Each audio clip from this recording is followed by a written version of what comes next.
Again, a warm good morning to one and all. So we are meeting for the second day today. Okay, respected patron, His Grace Dr. Joseph Dionysius MGN Group of Institutions, all the principals and teachers who are present here in this online platform. I know you are very much interested and keen to listen to certain things. Uh, Probably you may know all these things, but refreshing one's own memory.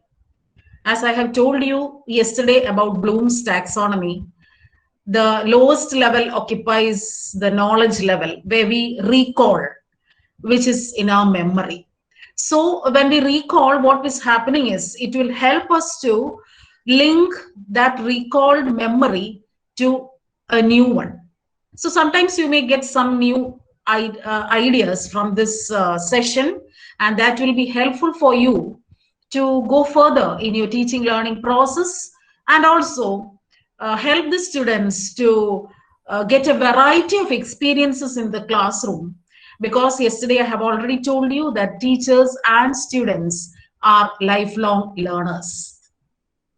And so we need to acquire a number of skills and competencies, not only pedagogical competency, but also the subject competency as well as technological competency. So these three competencies are required by each and every teacher, especially during this pandemic situation. And also if we go offline, there will be a sort of blended learning where you mix the offline and the online teaching technologies. And here you need the three competencies, the subject competency and the how to transact this subject to the students, that is pedagogical competency, and at last how to use the appropriate teaching learning technologies in the classroom, that is technological competency. Along with, you should know what all methods, what all strategies can be adopted in the classroom. And today we are coming to another bit different type of thinking, that is called the models of teaching, even though it is based on the different psychological theories of Piaget, Gagne, Vygotsky, etc. And you might have come across these theories while you were doing your training program, and also the different models of teaching, I know, but I am just refreshing your memory. That's what is happening now. And when it is being presented in a systematic way, you will get a clear-cut idea about the different types of models of teaching and the different families in which it is being belonged to and all such things. So hope you will have a fruitful day, and at last, at the end, we will answer to the queries or any discussions. Okay, so you should be fully present here. That is, just don't be what is called switch on your equipment and keep it somewhere and you go somewhere else. But that is the major limitation of our online platform. So you must be very much physically and mentally be present here, and also make this session a very fruitful one. And so we can start today's session. Okay, with your permission, I'm going to make my presentation.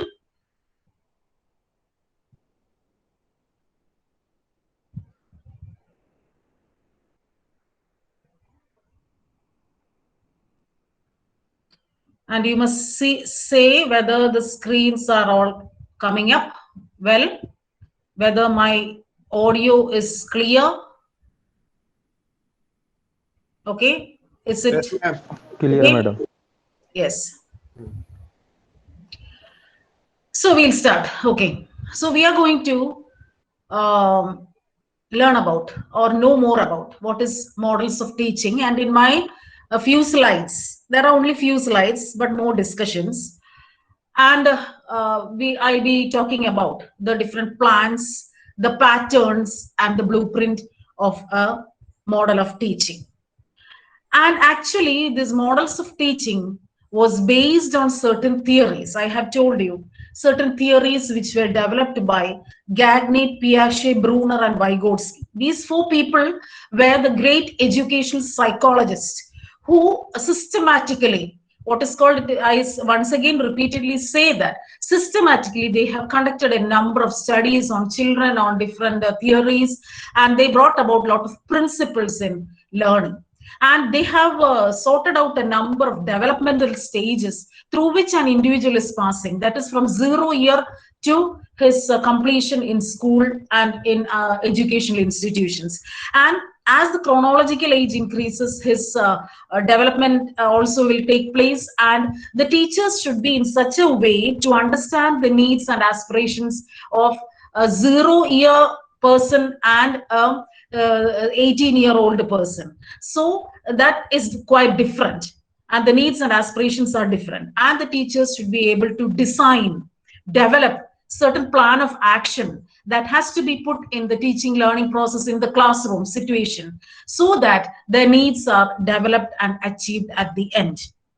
So that is the need of, that is the main aim of, that is the pivotal point of all teaching learning process. So based on this only, certain instructional designs were developed, and based on the instructional designs, a variety of what is called that is applying this knowledge or administering the sort of information to the students was developed by a certain group of people that was headed by Bruce Joyce and Marcia Weil.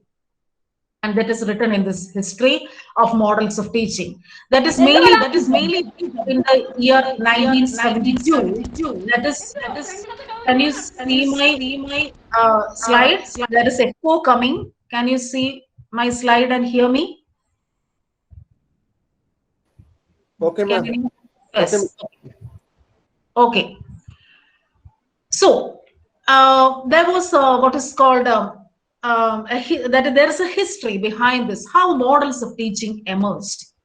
That is, these two people were actually teachers in a school, that is Bruce Joyce and Marcia Weil, in 1972. That is, it's not much old, is it? So they have developed. What was their notion to develop such a different type of or different variety of plan of action in the teaching learning process? What was their notion? What was their idea? That is, once they went to a classroom, that is a primary classroom, that is a not a nursery, but a what is called a lower primary classroom, and they had with them an electric bulb, and so they wanted to show how a electric bulb lights. For that, they brought that original thing, that is the bulb, in the classroom, and they started saying some few things about the bulb.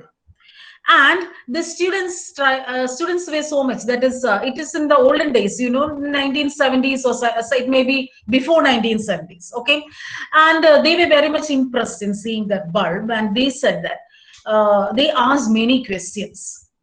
That is, one or two questions were, is it made up of glass? The electric bulb was made up of glass. So the teacher said yes. Okay, then another student asked, then what is inside? There is some small wire, some small piece of wire shown, which we can see inside the bulb. And so the teacher again explained what is that. Then the student asked whether that small piece of wire inside the bulb glows. That is why we are seeing the light from the electric bulb. So the process went on, and at last they came to a conclusion that there was something filled inside the what is called the bulb, and there is a wire, and when it is switched on, what will happen? The wire gets heated and it will give out a glow, and all these things were explained in the what is called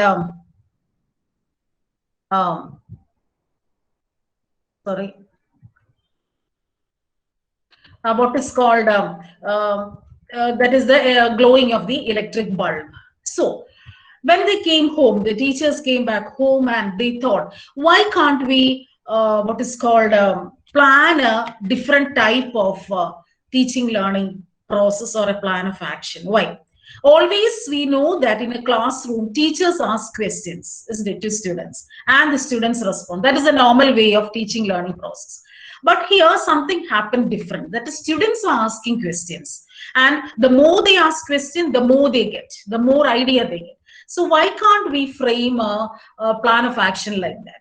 And so they tried to make a framework.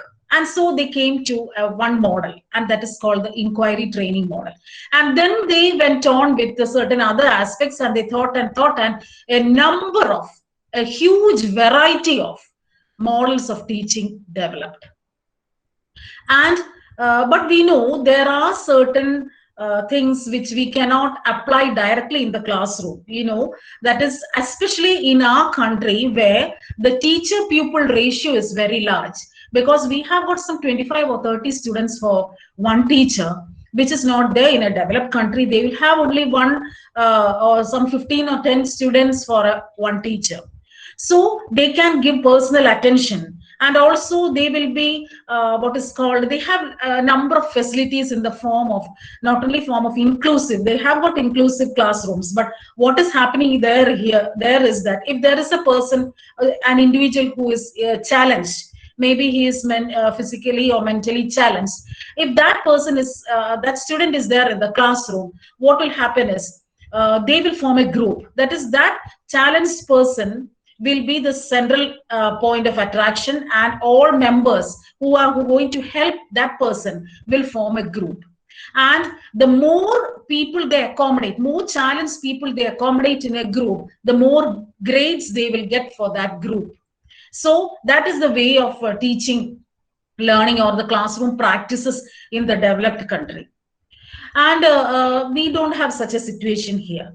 We have a teacher who will have to solve the problems of the heterogeneous class. Maybe all the slow learners are there, fast learners are there, gifted learners are there, creative learners, and also below average students, and also these challenged people are there.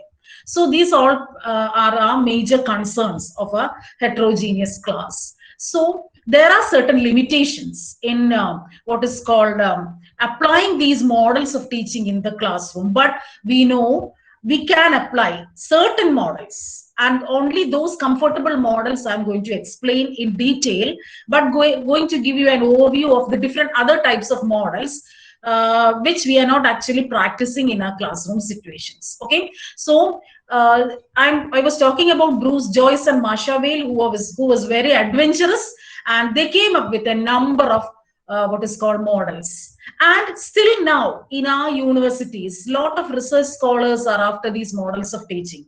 That is, they are trying to develop a lot of models. That is, a model is only the name given to a systematic plan of action. So if they say that I'm going to create such a model to teach biology or to teach geography in my classroom, then you also can what is called make a model.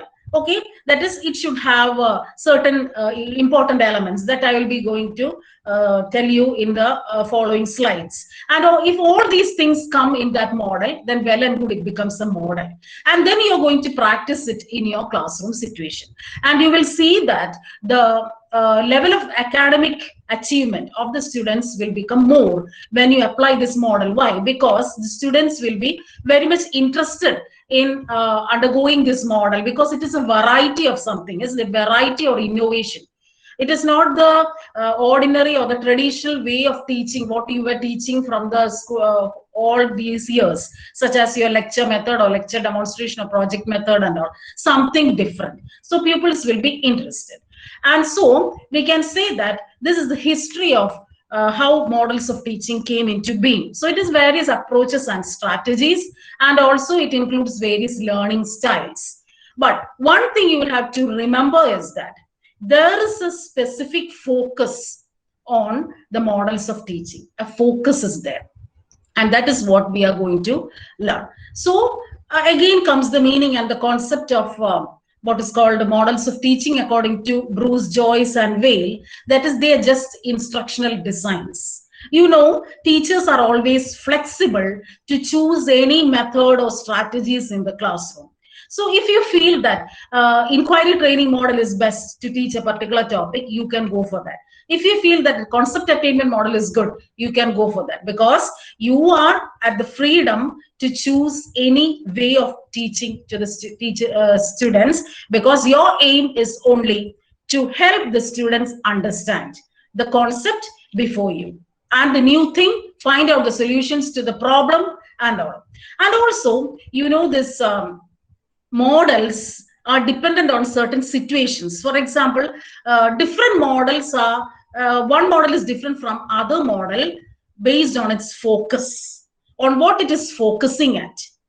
And already our teaching learning process, that there are different methods, but they have got one single aim. What is that aim? That is the help the students achieve the learning objectives at the end. That yesterday I have told you. You will set certain objectives. Those objectives should be achieved at the end of the class. And the teacher, if they want to know whether these objectives have been achieved, they will simply evaluate.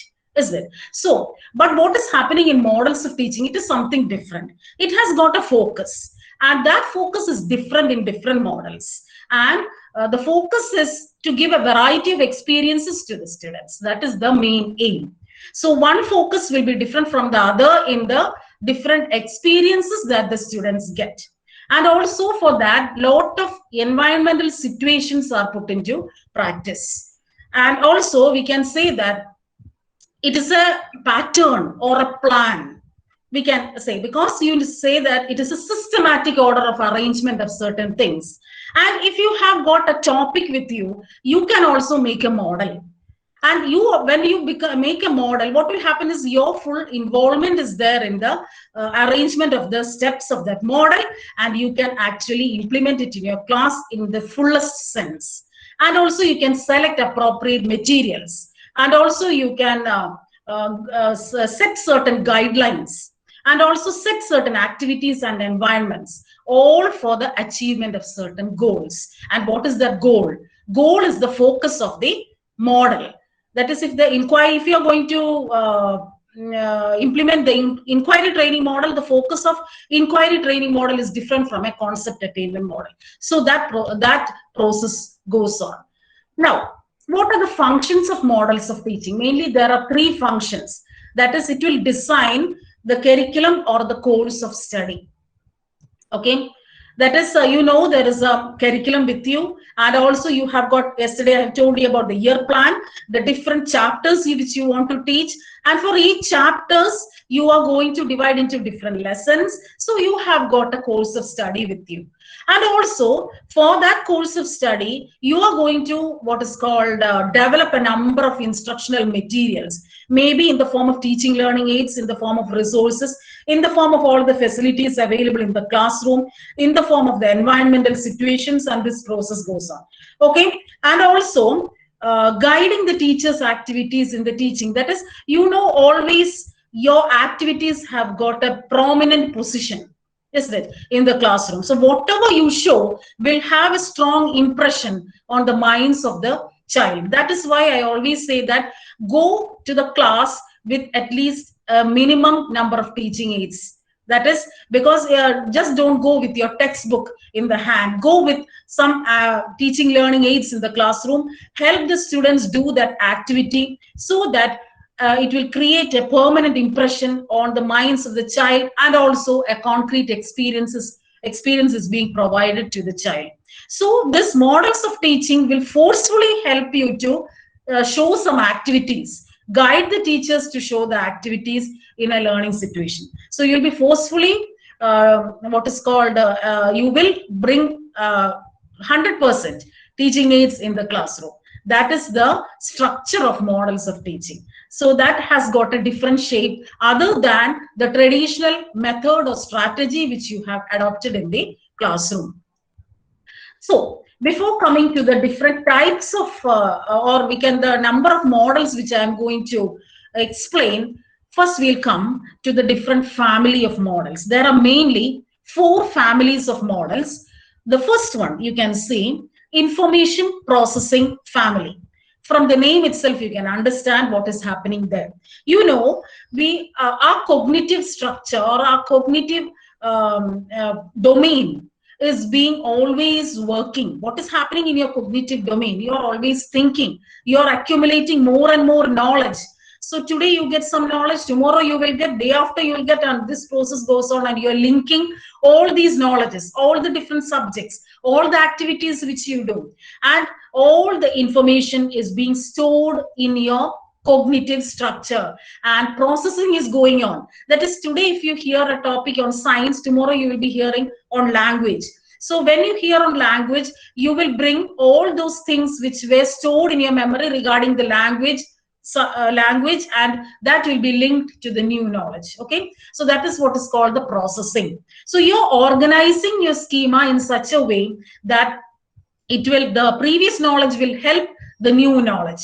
That is, there will be a bridge between or link between the previous knowledge and the new knowledge. So information processing is always done in your mind. And also we can say why this information processing is taking place. That is to master certain information, to organize it, to build and test hypotheses, and also to develop certain intellectual skills and the acquisition of knowledge, as it is almost known, isn't it? So that is information processing family, the most important family. Whatever subject it be, information processing family should be given importance. So I will be highlighting 3 or 4 models on information processing family. The next family is personal family. From the name itself, you can understand it stresses on the personal development of the individual. You know, always students are considered as an individual, and so he should develop personally first. Then only he will be able to make others develop and enter into an interaction with others. Okay, so he should develop first. What is happening there? It stresses on the personal development. That is very much important. One should understand oneself. Okay, one should have a positive thought about oneself. Then only he can what is called he can radiate light or energy or positive vibes or positive attitude towards others. So the personal development of an individual is very important, and also human feelings and emotions, which is very much important as far as we are living in a society, isn't it? We should not give importance to our emotions and our feelings alone, but try to respect the feelings and emotions of others too. So that type of models which will develop such type of feelings, emotions, and the development of a child is belonging to personal family. And I will try to describe the non-directive teaching model from this personal family.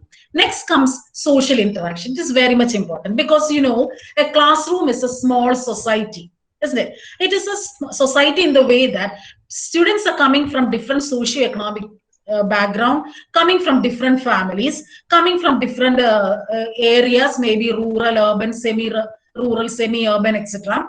And they come and they form a small society in the classroom. And there should be interaction. And when you give an activity to the students, what will happen? They will work in groups. And there is group dynamics. What is group dynamics? There will be some pattern in group dynamics. That is, there will be a leader, and all other members will be obliged to obey the leader, and all members will contribute their piece of knowledge. They will put all things together, and that will be reported or communicated to the teacher and other members of the class. So there is such type of interaction. Then there is an interaction called the teacher-pupil interaction, pupil-teacher interaction, and pupil-pupil interaction. So a lot of interactions are taking place not only in the class, but also once they leave the class, when they are in the school campus, when they leave the school, when they are going home, there is all social interaction taking place. So it emphasizes the development and development of the capabilities for interpersonal relationship. That is very much needed. And you know about Gardner's multiple intelligence, isn't it? And here there is intrapersonal, that is for the development of the personality of the child, and interpersonal, that is one person going to relate to another person or group of persons. So here social skills is very much needed. How to behave in a society, how to behave once you are in a group. Is it? You may have got a lot of ideas more than that leader, but you should know how to respect the leader. Once the leader speaks, you can also share your ideas. So these are some of the social skills that you want to develop once you are in a classroom situation. And so that type of family which gives importance to the development of these skills is social interaction family. And here I will give a brief description about the role play model. And the last family is behavior modification family. Behavior modification family is shaping the behavior of the Individual consider, that is you are considering self control, for example some emotions such as self control, stress reduction. Direct training models are all some few examples which we cannot directly implement in the classroom situation, that can be implemented along with the other models. So much emphasis is not given to that type of models, but mainly we are giving importance to the information processing family, personal family, and the social interaction family. Now, what are the advantages of teaching models? I have already told you certain advantages, that is for the achievement of the objectives, for your effective teaching, for the teaching learning relationship. And while coming across the different models, you will see how teacher student relationship is different from the other methods and strategies which you already adopt in the classroom. Okay, that is lecture method is a teacher dominated method, lecture demonstration is again teacher dominated. When it comes to an assignment method or a laboratory method, it is a student centered method. But here all the teacher pupil relationship is somewhat in a particular framework. But what is happening here in models of teaching is the teaching learning relationship or the teacher student relationship is something beyond that we will come when we deal with or describe in the following slides. Then I told you lot of research work is being done in this area. You also as a researcher, always teachers should become researcher, not only lifelong learners, but also become researchers. So how can you research? That is, few of you can join a small group and make a model. Make a model that will belong to any of these families. Make a model means I will give you the steps how to make a model.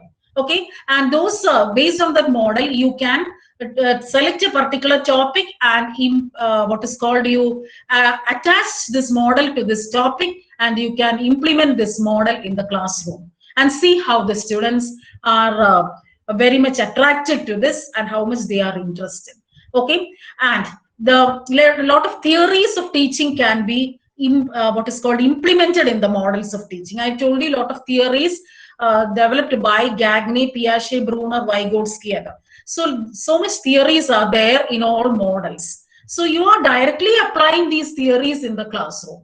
Then there's psychological teaching. That is, I always say that you should what is called understand the needs of the child, understand the difficulties of the child, and you move from certain that is you what is called imbibe certain principles of teaching, such as moving from simple to complex, from known to unknown, from particular to general. So all these things can be imbibed in the teaching learning process if you use the models of teaching. And then there are a number of Indian models. That is, I have told you, that is there are certain limitations in our teaching learning practices, because our ratio, the major thing is teacher people ratio is more, and also there are our whole education system is structured in such a way that in our classrooms we do not have certain facilities. There it is only a four-walled classroom with only some desks or benches, and there is a chalkboard, or there is some use of technological devices and only that. But when you implement certain models, there should be more and more facilities in the classroom, and that is sometimes lacking in certain schools. So there are certain models which can be applied in Indian scenario. So these are the advantages of the teaching models. Now, from this slide onwards, you should know how to structure a model. That is, you are going to structure the model. And Joyce and Weil again have designed a particular structure for that. For that, 6 important things are there. 6 elements, I say. There are 6 elements. One is the focus. I have told you, for each what is called models of teaching, there is an aim or an objective. That is called the focus. So that focus should be given importance. Based on the focus, the rest of the 5 steps will follow. Okay, then comes the syntax. Syntax that means only the steps. That is the sequential steps. How to arrange the steps. That is, the steps are arranged in the form of phases. And there are different phases for different models. Maybe there will be 3 or 4 phases in one model. There will be 6 phases in another model. Depending upon the focus, Everything is depending on the focus of the model. Then comes the social system. What is social system?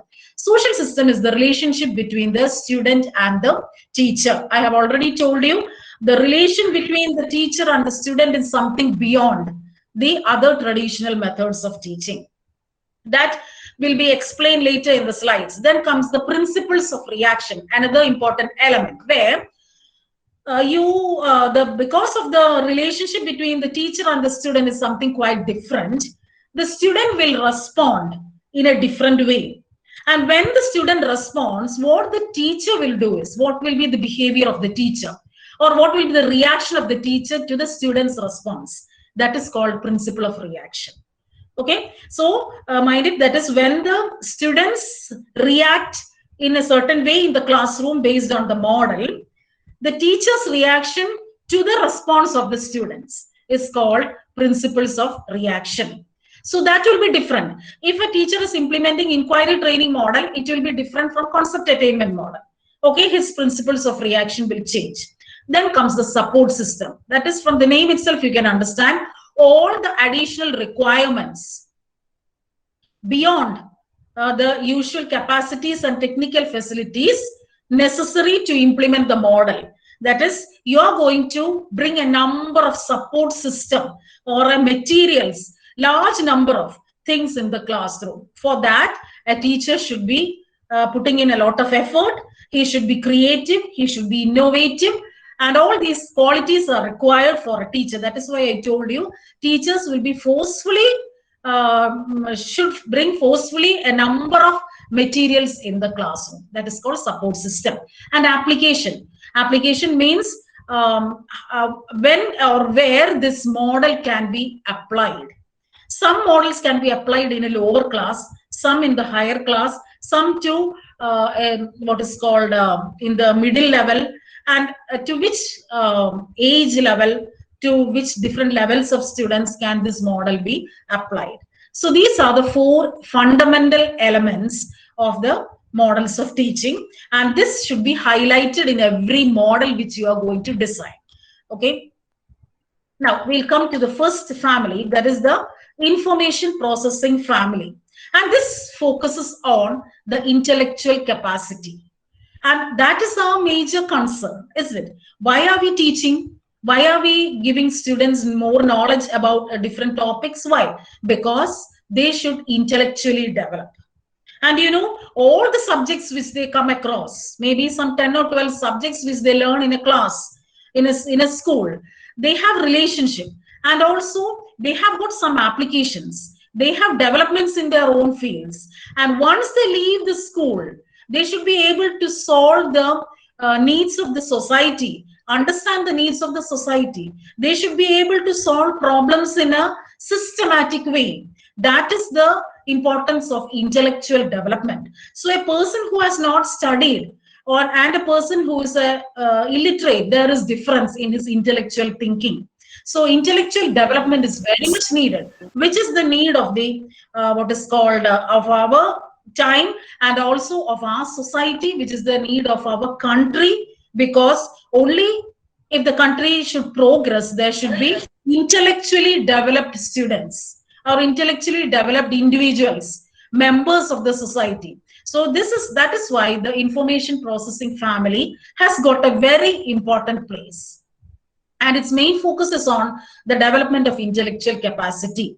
And the primary purpose of it is to master the method of inquiry. I have already told you, only if you inquire, you will get some answer. Isn't it? A solution to a problem. If you're sitting idle, nobody will come to you and give you some ideas. You should be going out to inquire more and more things, isn't it? So that is the base of the information processing family, and also to develop the skill for processing the information.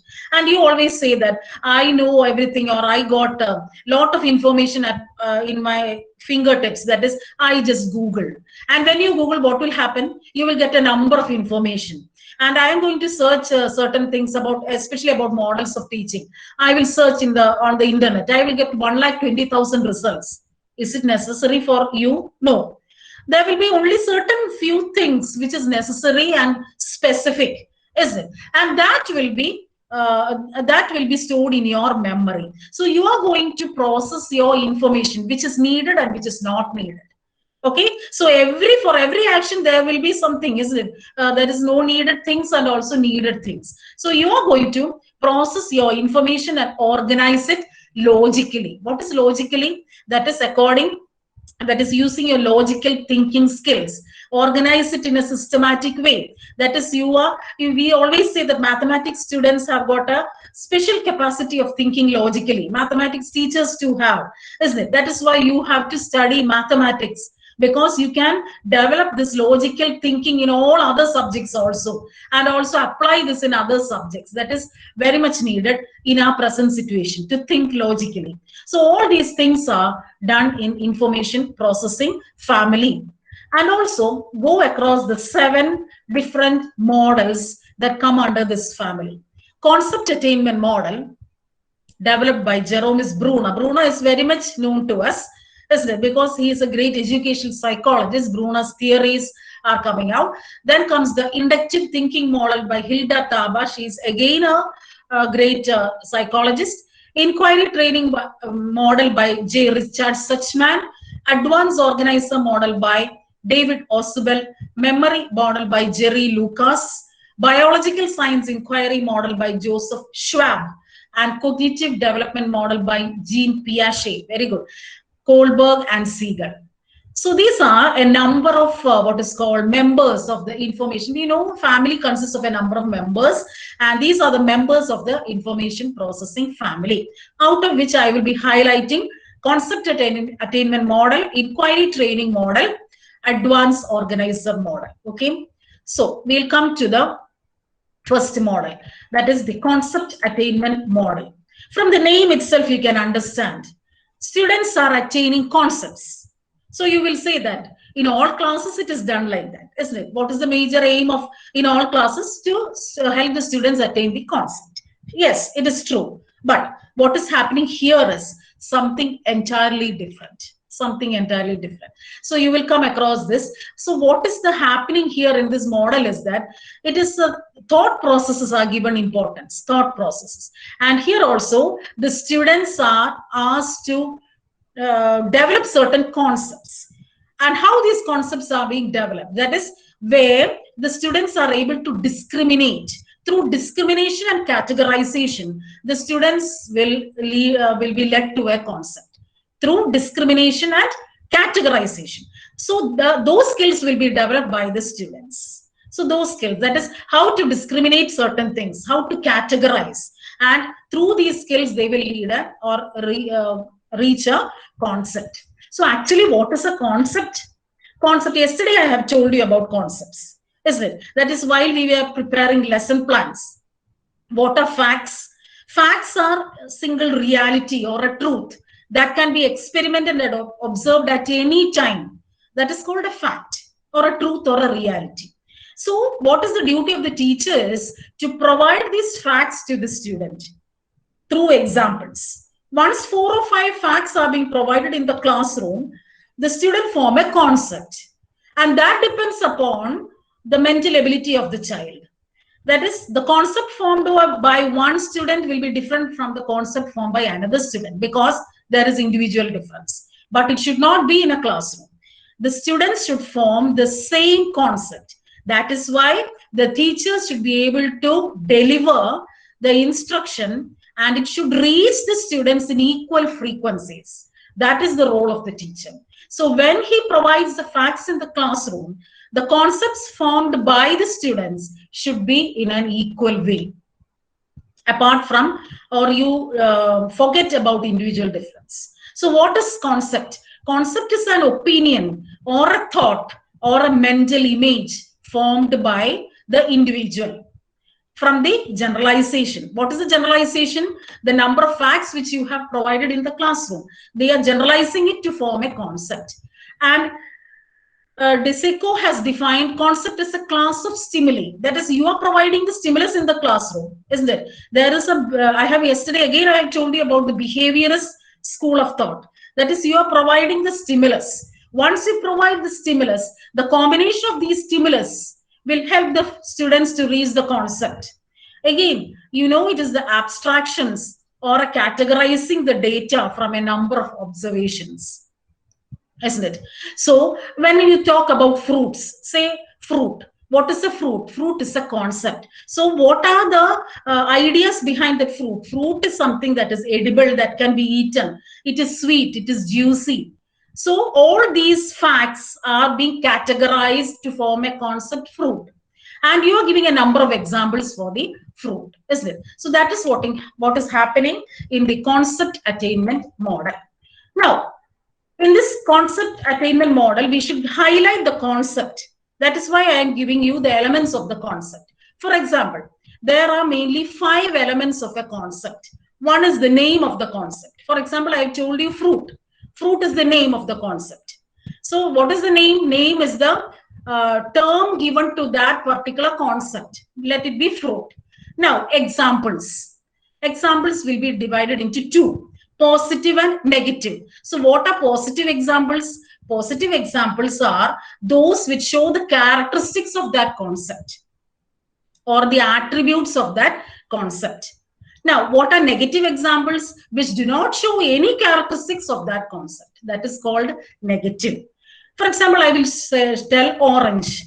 Orange is what is called? It is an example of a fruit. Okay. Now, can I say that a mobile phone is an example of a fruit? No, it becomes entirely different, is it? It is negative because it does not show any of the characteristic of the concept fruit. So first you give a name, that is the term to the concept. Then you bring about a number of examples divided into positive and negative. Then you are going to give importance to attributes, that is the characteristic features of that concept. So I've told you that is fruit is something which is edible, juicy, sweet and all. So those are the characteristics. Mobile phone does not have any of these characteristics, so it is not an essential characteristic. So attributes divided into essential and non-essential, which will describe the features of the concept. And something different from the feature of the concept will become non-essential attribute. Then comes the attribute values. These attribute values do not have much importance to the concept. For example, the size, the shape and all. For example, the size and shape of orange is different from shape of a grapes. It is different from banana. But the characteristics are the same, isn't it? Because it is juicy, edible and it is sweet. But the the shape and size, color of grape is different from an orange. So the size and shape does not matter. Okay, that is called the attribute values. And the last one is rule. So it is the duty of a teacher to help the students develop a rule at the end based on the characteristics of the positive and negative examples, which you are going to show in the classroom. And that is called a rule. So that rule will lead to the concept, which the students want to attain in the classroom, hence the name concept attainment model.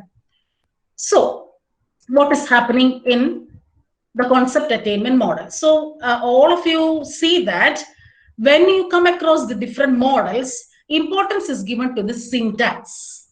What is syntax? I have told you, it is the different steps, different phases. Okay, so that should be highlighted. That is what it's being written in the lesson plan. And I will give you a lesson plan format in the last, how to prepare a lesson plan based on the models of teaching. Okay, so it should highlight the different steps. So what is happening in the different steps in what is called concept attainment model? First phase is presentation of the data and identification of the concept. So what the teacher is doing is, he will bring a number of examples. For example, you might have heard of levers, L-E-V-E-R. Lever is a simple machine that you might have heard in small classes. So simple machine which will reduce our task. Is it? For example, I will tell you, scissors is a simple machine. Okay, seesaw is a simple machine. Then pliers which you use is a simple machine. Tongs is a simple machine. So all these things are brought in the classroom. And it will be divided into positive and negative. it will be labeled. Labeled means, you know, you will attach a label to it. For example, if you're going to teach acids in the classroom, I will bring different bottles of acids and I will label hydrochloric acid, sulfuric acid, nitric acid, citric acid, and so on. And that will be labeled and brought in the classroom. And what is the importance of labeling? The students will have to get a glance what is inside that, is it? That is the use of labeling. And you will bring a number of examples and you will shuffle it. It will include both positive and negative. And the teacher is going to present the data. How he is going to present the data? He will say that I am going to teach you a topic and I am teaching this topic with, I've got an idea in mind, and you should say what is that idea through these examples which I am going to provide. Okay, and he will show certain examples. And when he shows examples, the students will be able to, I have told you about concept attainment model, it is to discriminate and categorize. That skill is being developed. And the students will see that there is something common in certain examples, something absent in another example. Okay, so those common in certain examples will be considered as positive examples. And that common element will be identified by the students through categorization and comparison. So when they are comparing the positive and negative examples, they will be able to highlight the characteristics of the positive examples. And they will form hypothesis. You know what is a hypothesis is? It is a tentative solution. So they will just think, maybe it may not be correct. It may be like this because I have found out certain characteristics in certain examples. So they will highlight that and they form a hypothesis and will form a definition that is based on or with the help of teacher's guidance.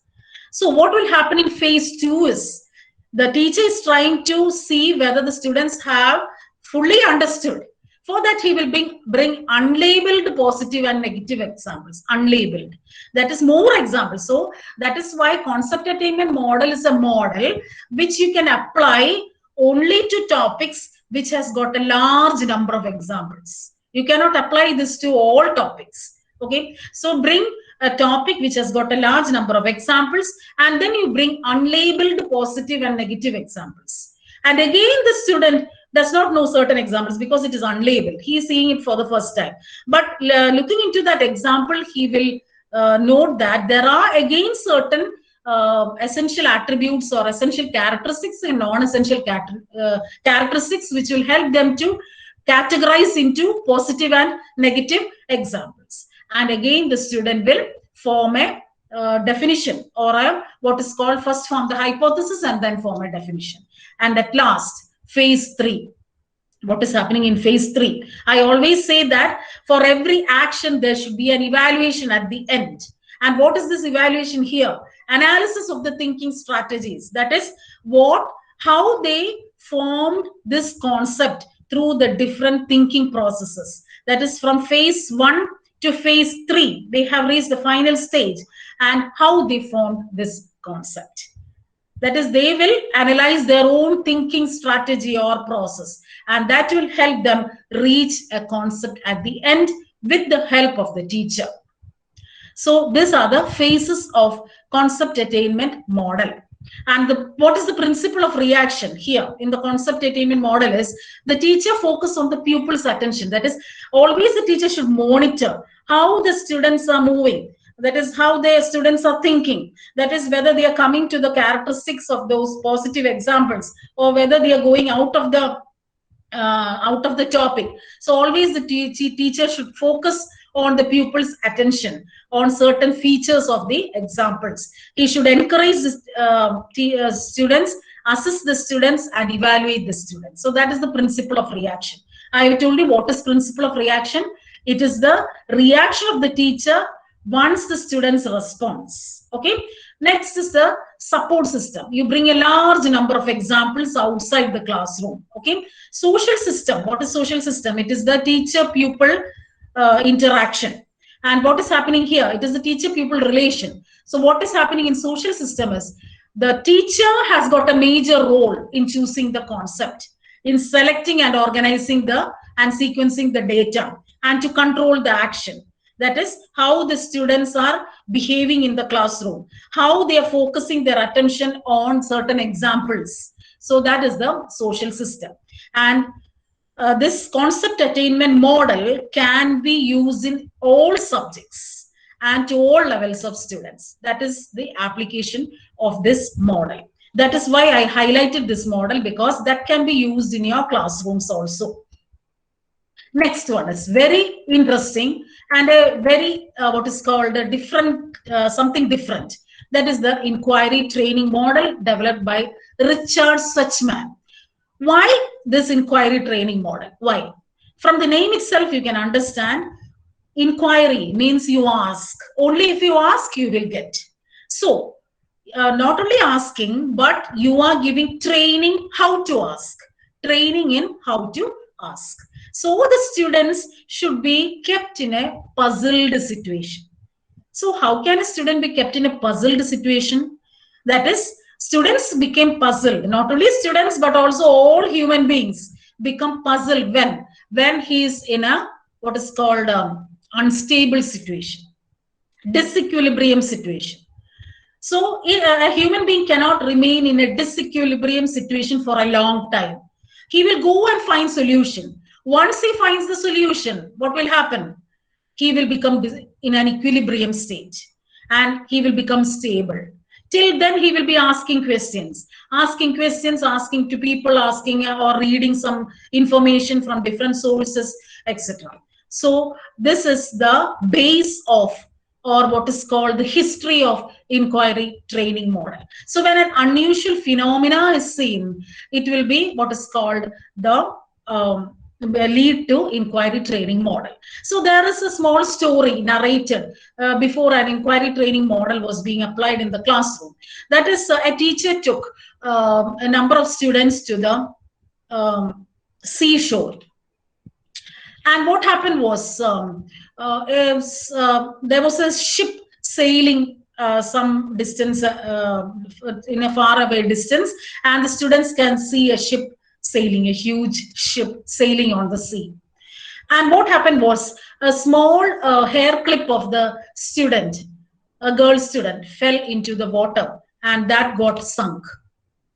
So the student, an inquisitive child, asked the question. That is, the small thing got sunk, but a huge ship made of metal or made of something, he doesn't know what metal or what is it is made up of, but that is seen floating on the sea. So what is the idea behind that? Why is it happening like that? He's so much inquisitive. So he's in a disequilibrium state or an unstable state. So he tried to keep asking questions one after the other, and the teacher, along with a number of experiments which he tried to show, he tried to answer to the questions asked by the group of students once they came back from the seashore to the classroom. So that is the story behind inquiry training model. So what is happening here? The students should be disciplined how to inquire.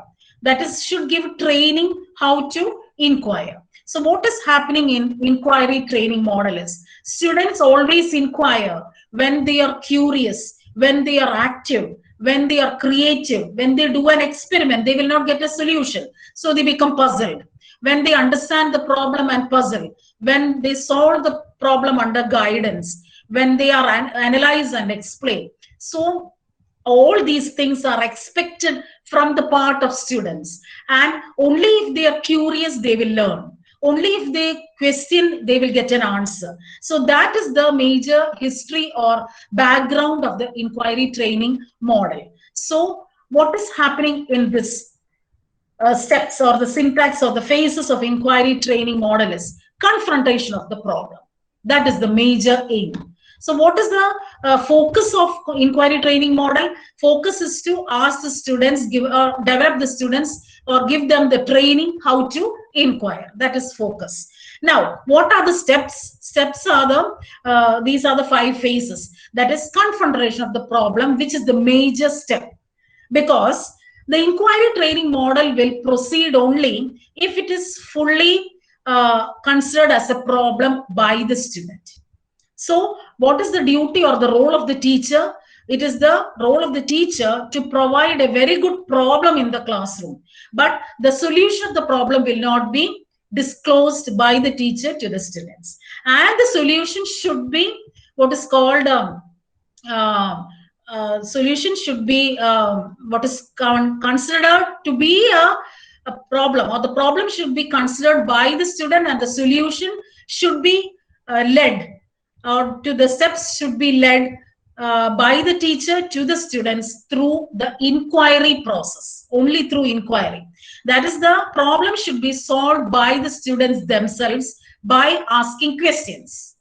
Not the teacher disclosing the solution, teachers giving only the problem, but the problem should be narrated in a very enthusiastic way, and the student should find it as a problem, and he will gather data both for verification and for experimentation. That is phase 2 and phase 3. So I will tell you what is happening in phase 1. The teacher provides a problem in the classroom. I have told you that is you will take the students to a seashore. That is an old story. Okay, you can bring similar problems in the classroom. For example, I will tell you a simple problem. That is, I will show a video. That is in the classroom. That took place some years ago in the U.S. In the U.S., there is a pond in which all migratory birds will come and sit on the pond. Okay, and people from far and wide will come and see the migratory birds, because there are some what is called the birds which are not seen anywhere in that country. Migratory birds, coming from different countries. So they come to the pond every year, and they will sit for some time and they will go. But one year they came to that country, to that pond, and a lot of people came there. But after 2 days, they saw a pitiable situation. That is, all the cranes. It was a crane. They came and sit on the pond. Cranes, is it, with long legs and long beaks and all. And those cranes were found dead after 2 days. So that was the problem which I am going to what is called provide in the classroom. And the students found it as a problem. Okay, so they will try to ask questions. Now, here comes the most important thing. How will they ask questions? Because I've told you in inquiry training model, you are giving training how to inquire. Training how to inquire. So they should just not ask simple lot of questions, but they should be given instructions that you ask a question and the teacher will answer only yes or no. So the question should be framed in such a way. So that is the training given to the students. So they will be able to develop questions which will have only a yes or no. So that question will be framed by a group of students or as individual students. Okay, so that is called data gathering verification. So they are going to verify why such and such thing happened, and they will try to ask a lot of questions. Okay, and then comes data gathering experimentation. So there will come a certain stage where the students will stop asking questions because they do not know how to further go to that another question. Here comes the help of the teacher. He will show an experiment in the classroom similar to the problem which he has given in phase 1, and the student will further ask questions. After the experimentation, they will further ask questions. At last, they will come to a conclusion. That is phase 4, organizing and formulating. So all the data they have collected will be organized and formulated, and they will form an inference or a solution to the problem. And at last, phase 5, analysis of the inquiry process. Okay, analysis of the inquiry process. What is meant by that? How far or how they have went through the inquiry process from the problem stage to the data gathering, verification, experimentation, and organizing stage, how they have reached the concept or how they have reached the solution to the problem. The students themselves will analyze their own thinking process, their own inquiry process. That is the last phase of inquiry training model. So have you got an idea why all the cranes were dead? Are there science teachers inside this group? Can you hear me and can you see my slides? Yes, ma'am. Yes, yes. Okay. Can anybody say why the cranes were not able to fly away and they were all dead in the pond?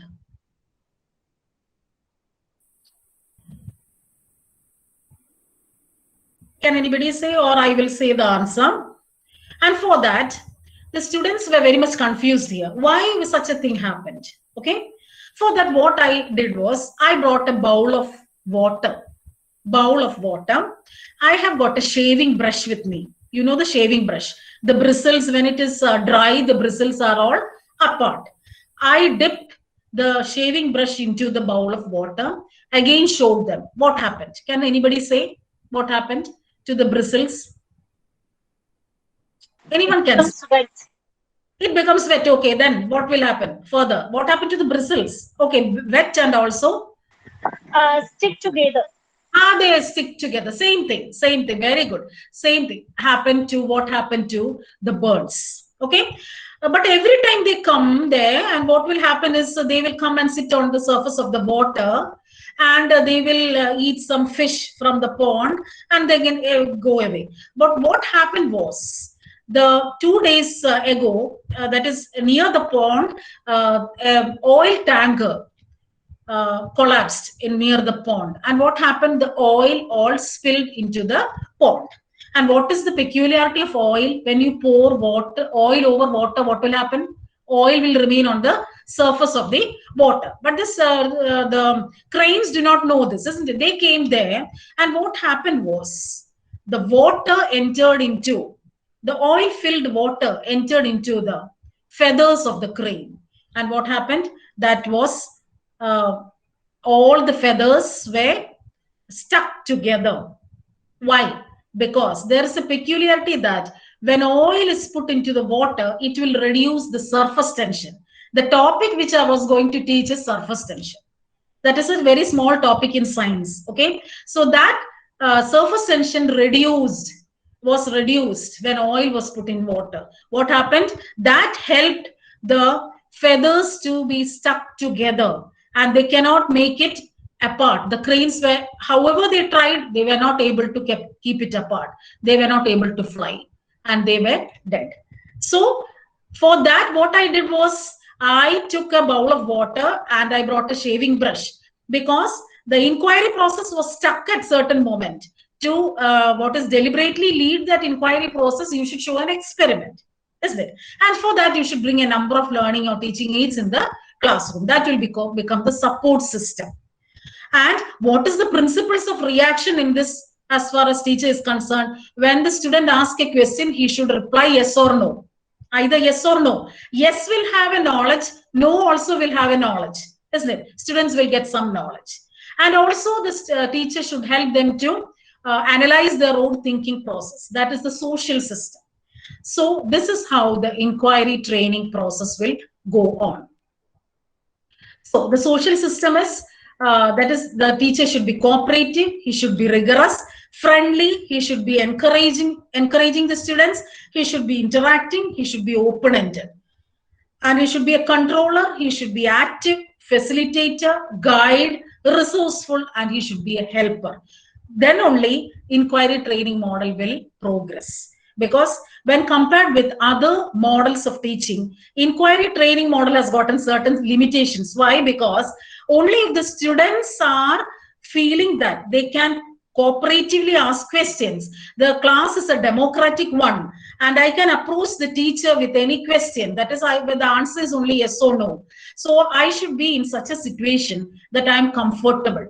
And the teacher should provide a comfortable situation to the students in the classroom. So that is a limitation in the classroom. Also, the inquiry process sometimes will get stuck up.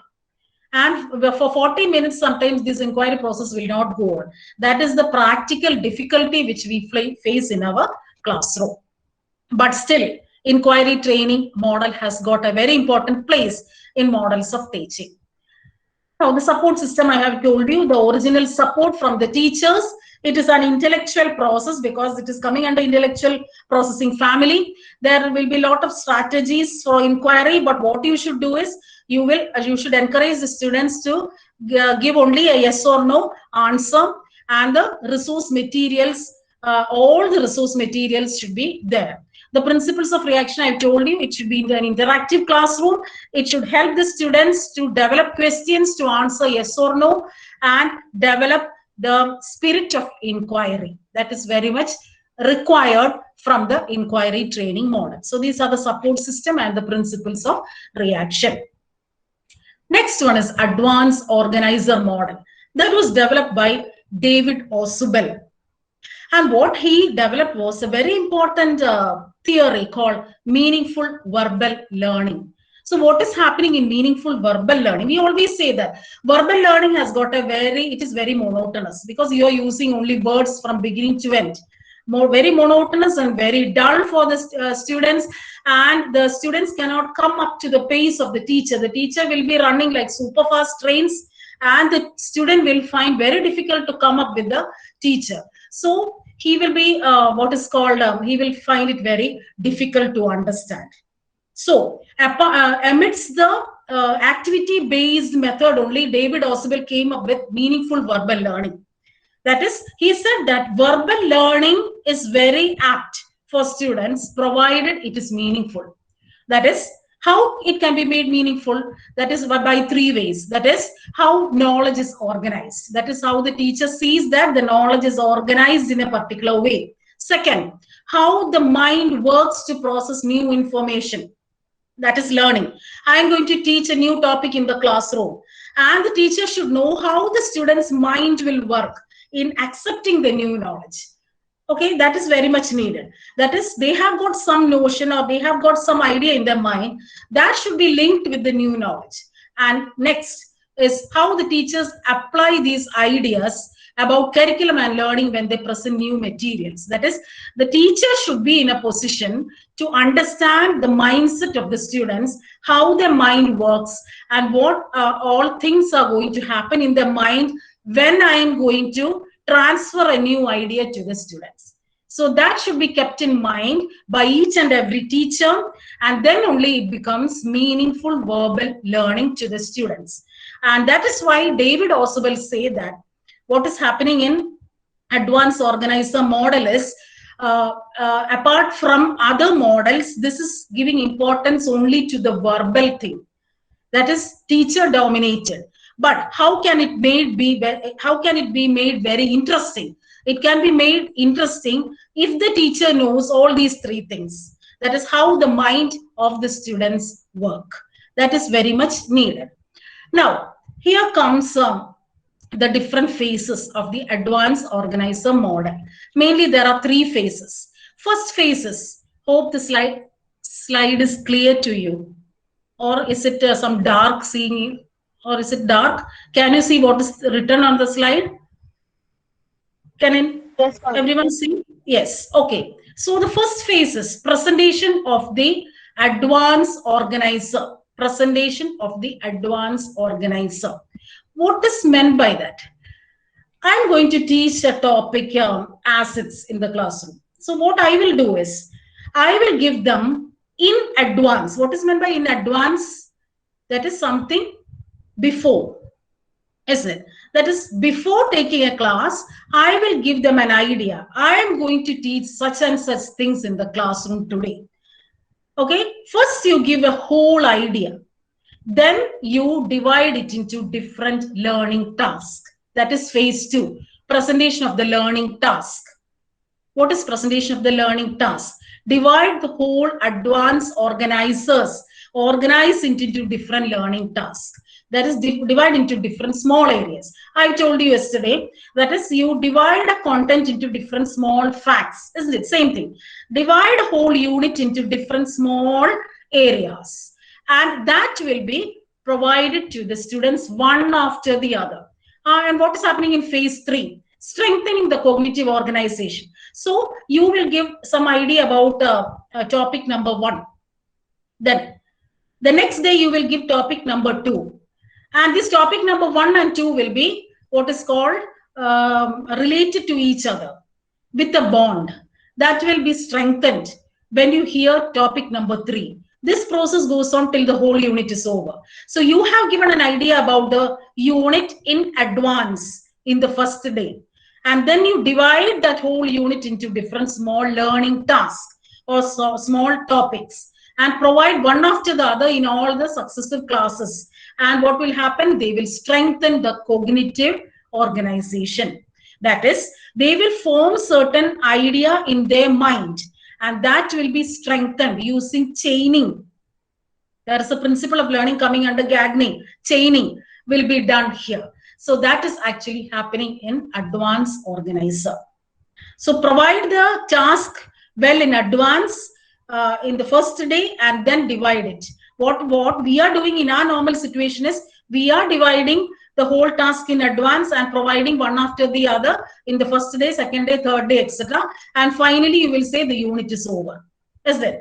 But what is happening in advanced organizer is the reverse thing. That is, first you provide an idea about the unit as a whole, then divide and provide in successive classes. But it is fully a meaningful verbal learning. So this is how you will write a lesson plan.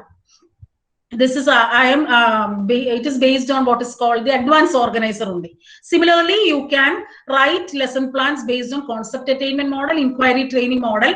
Highlight is given to the phases. I told you the syntax. So you divide into 3 columns. First, you write what is the phase, then the outline of the phase, the name of the phase, and third one, the activity which you give to the students. So phase 1, presentation of the advanced organizer. So what is happening in the activity? That is, you give the aims of the lesson. That is, I told you what is I am going to teach. Then you present the organizer in the form of attributes. That is the characteristics, the examples, provide the context, and then repeat. Okay. Then you prompt the awareness of learners, relevant knowledge and experience, where the students will get share some ideas that also will be incorporated into your teaching process. Phase 2, presentation of the learning task or material. This is the model of advanced organizer model, and the phases, the 3 phases of advanced organizer model. Okay. Then the outline of phase 2 is presentation of the learning task or material. That is, you are going to present your material in the form of facts. Okay. For that, you will maintain the attention of the students and make the organization explicit, clear to the student, and make a logical order of the learning materials, one after the other. And then the last phase, strengthening of the cognitive organization, where you use the principles of certain integrative reconciliation. This is what is happening in the minds of the students. One after the other, they will try to strengthen the bond between the materials and promote active reception. What is active reception? When you deliver something to the students will receive, and the students are in the position of a receiver or receptors of learning. So you are providers of learning, students are receptors of learning. So those are the activity which is done in advanced organizer. And also elicit critical approach. That is, you ask a number of questions to the students. Number of questions, eliciting questions are being asked. Through the eliciting questions, the teacher will be able to understand how far the students have understood. So this is the same format in writing lesson plan for the other models of teaching also. Divide into 3 columns, okay? And you write all the principles of reaction, the support system, the social system, and the application also. That you write just a few sentences regarding that. Then the lesson plan will be over. So this is about advanced organizer model. Now we are coming to the second family, the personal family. So I have told you the personal family, it is for the personal development of the individual, and the primary goal is to increase the student's sense of self-worth. And also that is they are worthy enough. That is why I told you students should be in a position to feel that they are worthy enough to do everything, or they are very much talented, or they have got a lot of attributes, characteristics in them. So a positive attitude towards themselves should be provided, and that is being done in this personal family. And the students should understand themselves more fully. We do not understand ourselves fully. What are our hidden talents, or what are our characteristics, and what are our emotions, feelings? How will we react to others? That and all we do not know. Sometimes we are not exploring it, but we should explore ourselves. Okay, and we should help the students refine their emotions. That is, there are certain students who will outburst at certain times, so they should be able to control themselves. That is why I told you behavior modification family. Okay, that is the fourth family, will have certain influence in this personal family. That is why I'm not giving importance to that family as a whole, because that is incorporated in this second family, the personal family. And to foster students creativity, that is, they have got lot of hidden talents and qualities in them, that should be brought out by the teacher. That will be helpful in personal family. So the different members of the family are the non-directive teaching model by Carl Rogers, synetics model by William Gordon, awareness training model by William Schutz and George Brown, and classroom teaching model by William Glaser. So these are just the members. You remember only the names, but we will give importance to the non-directive teaching model. That was based on Carl Rogers' work. And what is the idea behind? What is the focus of that? I told you there are different elements for the models of teaching as a whole. First one is focus. What is the focus of this personal family model is that he believes that positive human relationships enable people to grow. Because we say that we cannot live in isolation.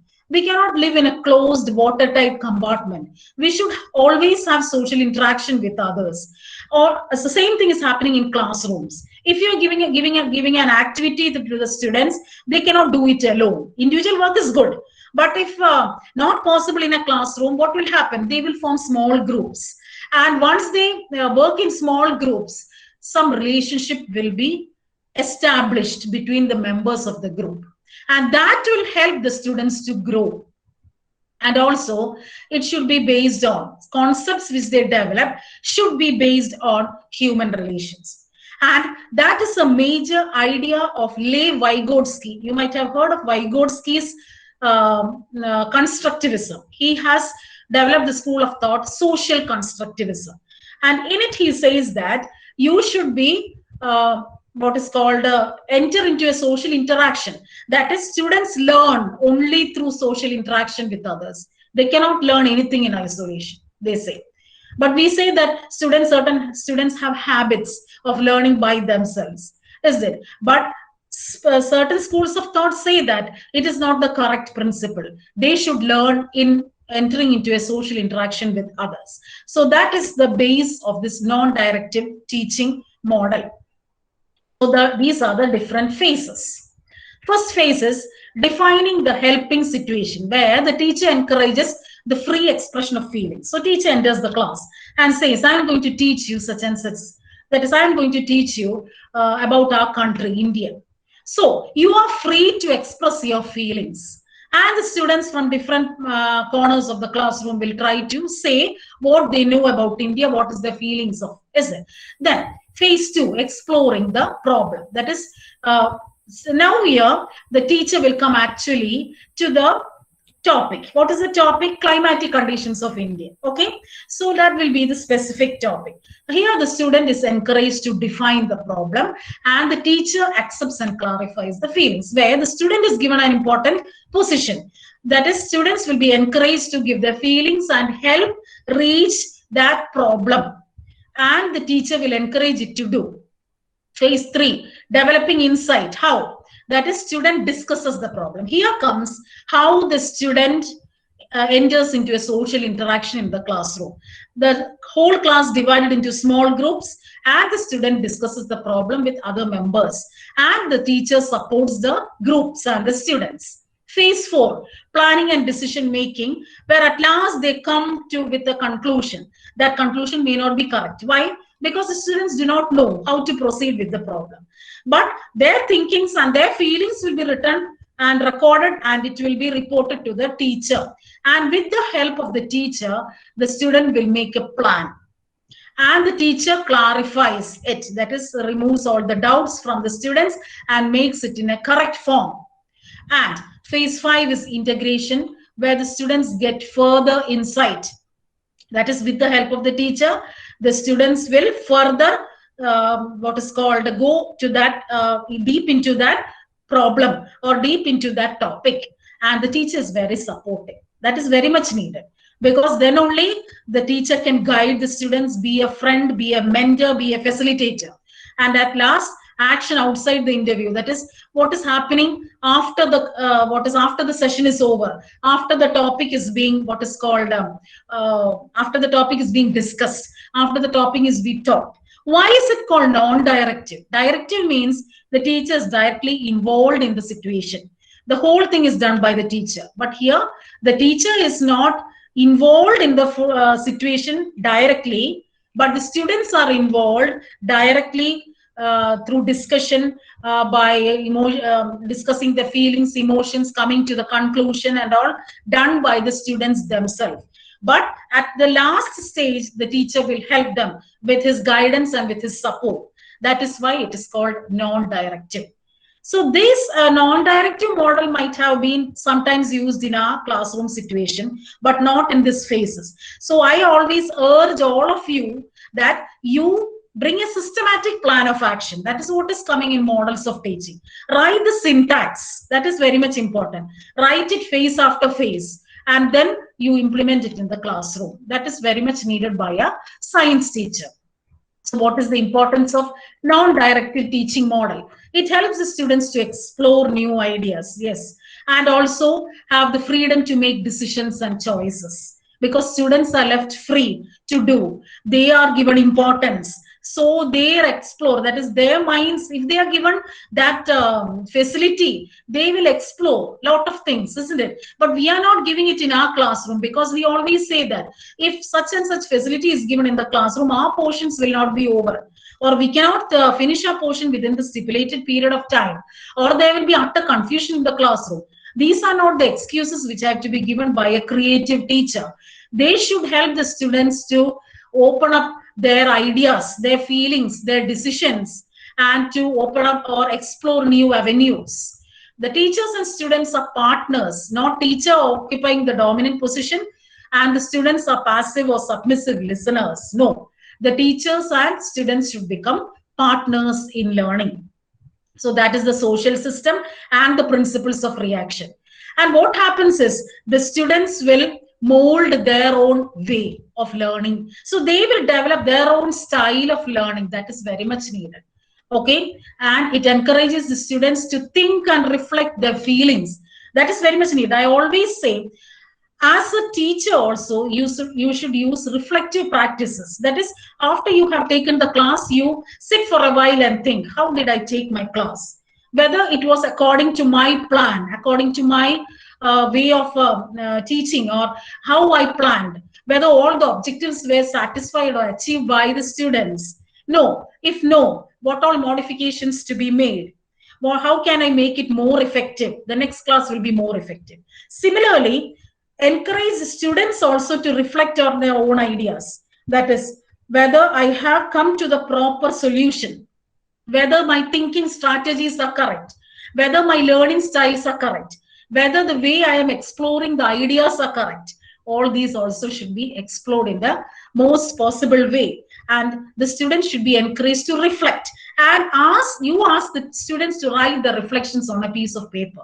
They will write it immediately. That they like all such things, isn't it? Like diary writing, journaling and all. So they will write these things, and they ask them to go through after 1 week. So it will be very much interesting for them to go through all what they have written in the last week. And they will go and they will through it, and they will make modifications in their learning style. Similarly, teachers also should do the same thing. Okay. So this is about non-directive teaching model. Next one is the social family. This family emphasizes, I told you, the relationship of the individual to the society, which is very much needed according to the social constructivism given by Levi-Vygotsky. Not only the students, the teachers also should live in a society and have maintained relationship in the society for improving their work culture. And they should train, work together, develop the students' skill for maintaining human relationships, and to inculcate personal and social values, which is very much needed in this value deteriorating period, isn't it? You must provide values to the student.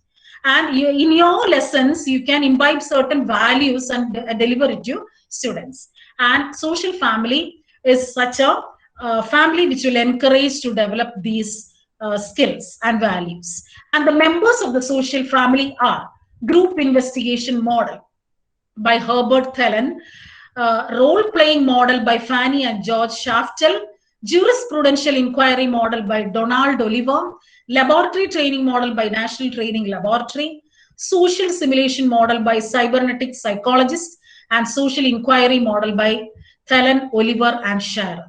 So here I'm going to highlight the role-playing model because this can be implemented very well in our classrooms. So what is meant by a role play? It may involves an activity where the group of students dramatize themselves. They take up certain problematic situation, take up different roles that will be acted on a stage, and the problem will be highlighted, and the solution also will be highlighted, and the audience will get an information. Next, what is happening? The audience will become the role players, and those who role played will become the audience. The role will change, and all the students will get different roles, different place of audience, and different problems will be identified, and which will be the solution will be highlighted and will be conveyed to the groups. That is how students, they will normally work themselves to tackle a particular difficulty. So give a difficult problem to your students and ask them to role play, and give some time. Next week you start, and they will come up with the role play, and they will take the role of the players, and also some people will take the role of the audience, and teacher can monitor and see that it is going on the right track. So what is the difference between role play and drama? What is happening in drama? It is the actors, again similar actors on the stage, that or a radio or a television. It will be highly emotional, lot of what is called actions, tragic or turbulent emotions will be shown. But what is happening in role plays? Again, they are acting on the stage, but they are imitating the character. For example, I will tell you about acids. Let the topic be acids. So different students will take up the role of different acids, and they will come and say the characteristics of the acid, maybe through their actions or maybe through some pictures or illustrations. So they are going to explain the characteristics of each action. Nitric acid, which is the most rigorous one. You bring a rigorous child and he will show a lot of actions and show the audience that it is a rigorous one. So this is just imitating. But it is not happening in drama, isn't it? That is the major difference, even though there are players or artists on the stage. So that is the major difference between role play and drama. So what is happening in the steps? These are the phases. First one, identify the problem. So first of all, you bring about a problem or a topic which is under discussion for role play, and that is given to the students. So the teacher should explain clearly what all roles to be played by different students. That is phase 2, establishing the situation. And phase 3, establishing the roles and selecting the participants. So first you bring the problem in the class, then you narrate the situation, in which background it should be played, what are the objectives of the topic and of the role play, and then you establish, give role to different students. And you select the participants. And the next one is the participants will be acting on the stage. They will be presenting on the stage. They will be imitating the role on the stage. And a group of audience will be on the other side, and they will understand what is the problem and what is the solution, what are the characteristics, etc. And for the next topic, you ask other set of players to come on the stage, and those who were on the stage will become the audience. And as this process goes on. And playing the situation is the most difficult, because all the role players will not be having all the talents in showing them on the stage, isn't it? So that can be rectified after a discussion. But mind it that all topics cannot be taught using this role play method. It can be usually taught in humanities, in art subjects. Role play is very important. Role play, that is topics for humanities and arts, can be taught through role play in a very important, very effective manner. So these are the steps in the role playing.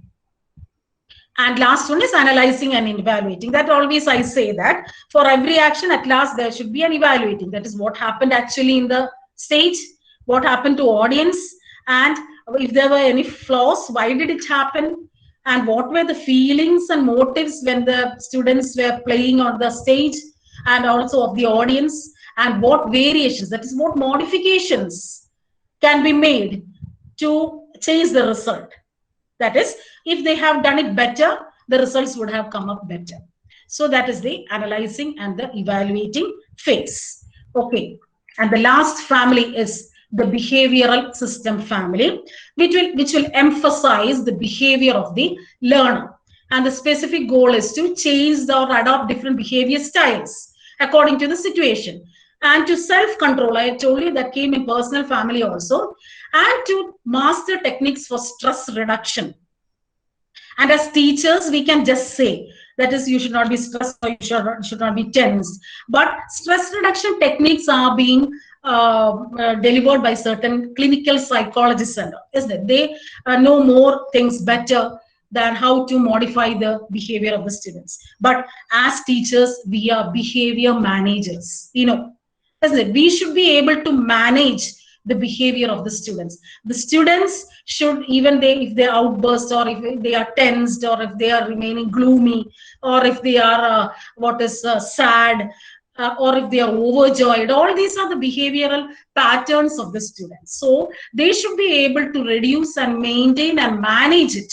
And sometimes the students will not be able to do it by themselves. So teachers, because they are spending a lot of time with teachers should be able to understand their change in behaviors, and they should be able to help the students manage it with the help of, sometimes you can ask the help of some clinical psychologists to help you to how to manage such type of students in the classroom.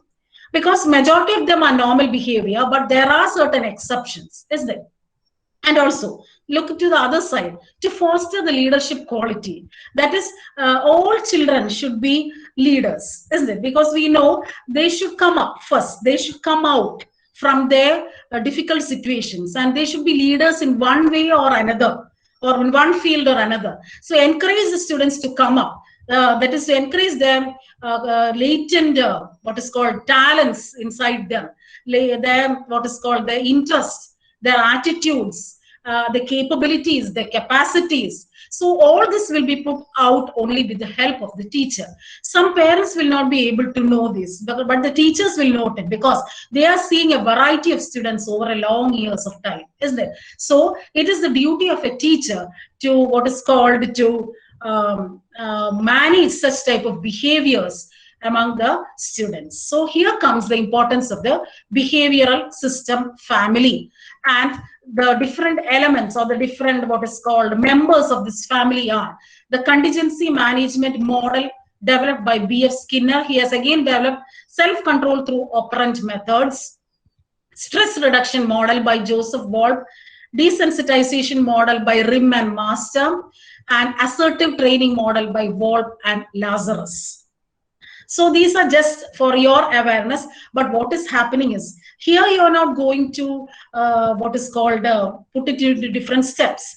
But what you do is, if you find such a student in the classroom, you ask them personally to come and meet you, and you will give some personal guidance to the students, isn't it? That is what is happening in among all teachers. And you will ask a few students to help them to come out of this difficult situation. So such type of things can be done. There will not be a lesson plan for that and all, because this is something related to the behaviors of the students, the pattern of the student. That is, the behavior of one student will be will be specific in one day. It will be different on the other day. So you cannot predict what will be the behavior of that student on the other day. So you cannot write some hard and fast lesson plans for that.